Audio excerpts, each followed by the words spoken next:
Most of us are old enough to remember 9/11, when despicable terrorists, fueled by Islamist extremism, slammed large passenger airplanes into New York's World Trade Center and the Pentagon. Another plane was diverted by heroic passengers who gave their lives to save many more. Younger folks know about that tragedy too, of course, but might not have heard about the way that Americans came together after 9/11, forging a previously unknown unity and new patriotism. That unity didn't last, and perhaps it was never real. Our vaunted unity was squandered before it evaporated. 23 years later, Americans suffer from toxic divisions. A year after October 7th, we don't hear proclamations that the Jewish people are more united than ever.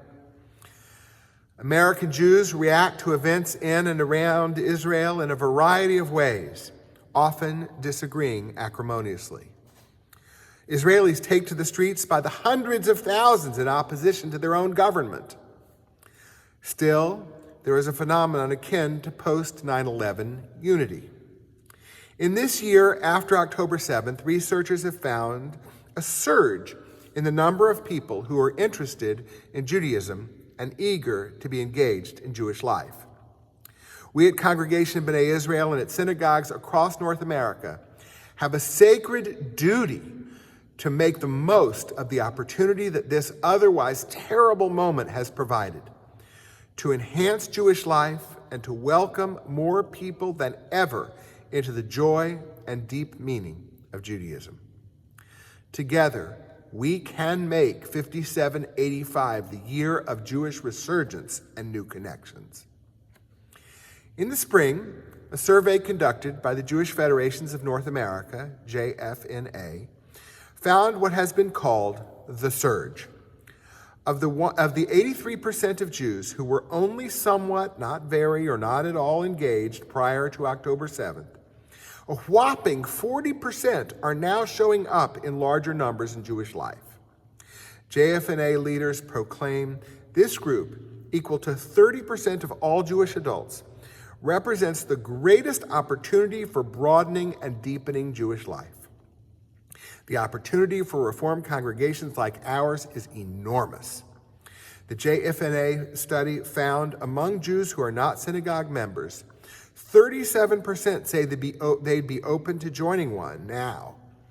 The most synagogue interest comes from those who identify as Reform.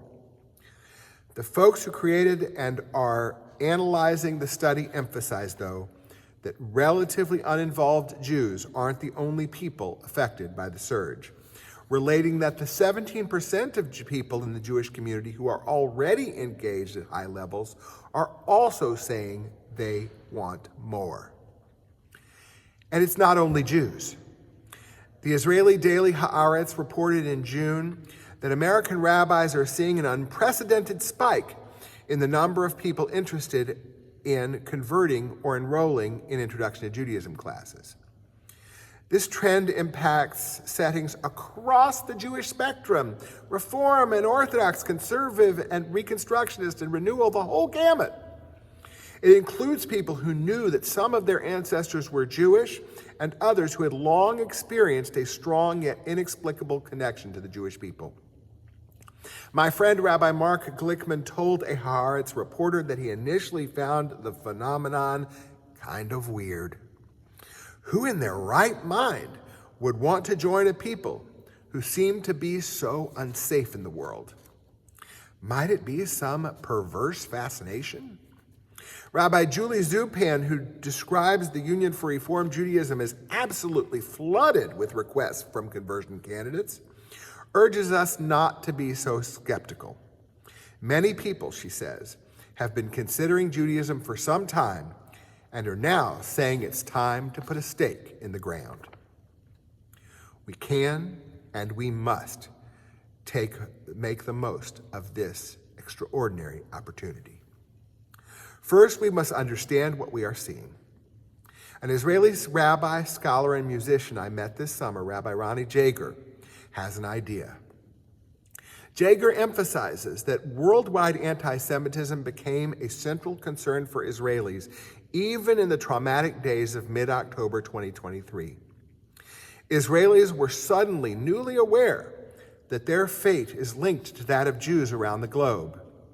Jager explains the phenomenon with the words and music of a song from the 1960s that became popular again in recent months.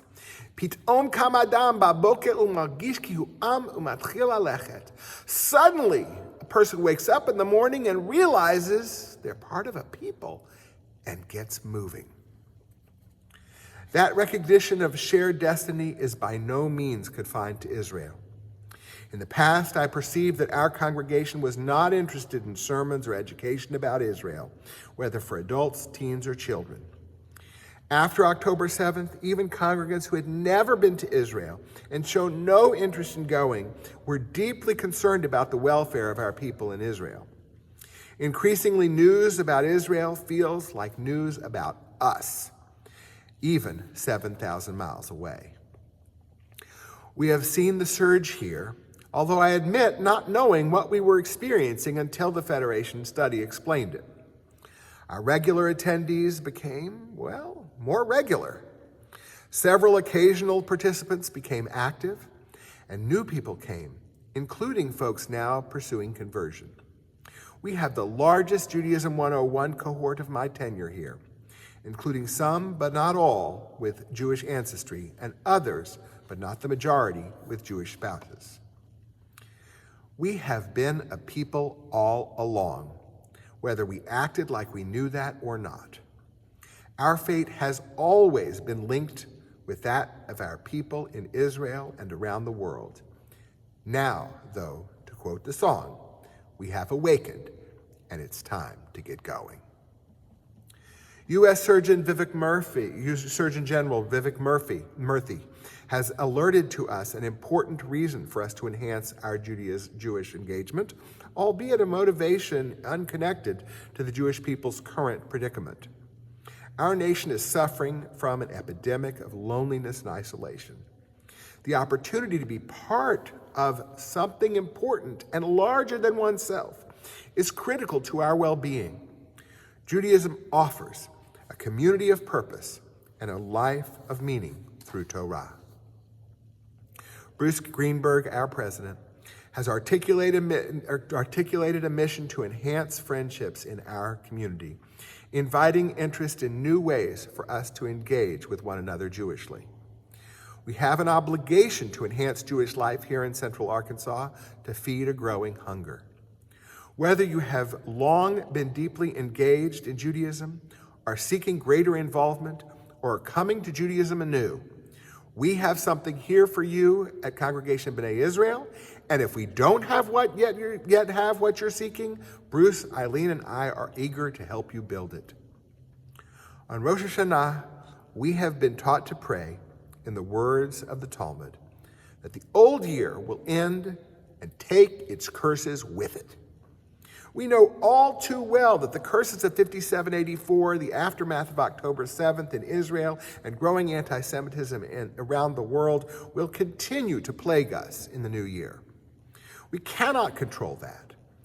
The curses of 5784, though, brought us blessings that we could not see through our tears, blessings that have now been revealed to us. In 5785, let us embrace the gift of the surge of interest in Jewish life, and let us make that blessing our own.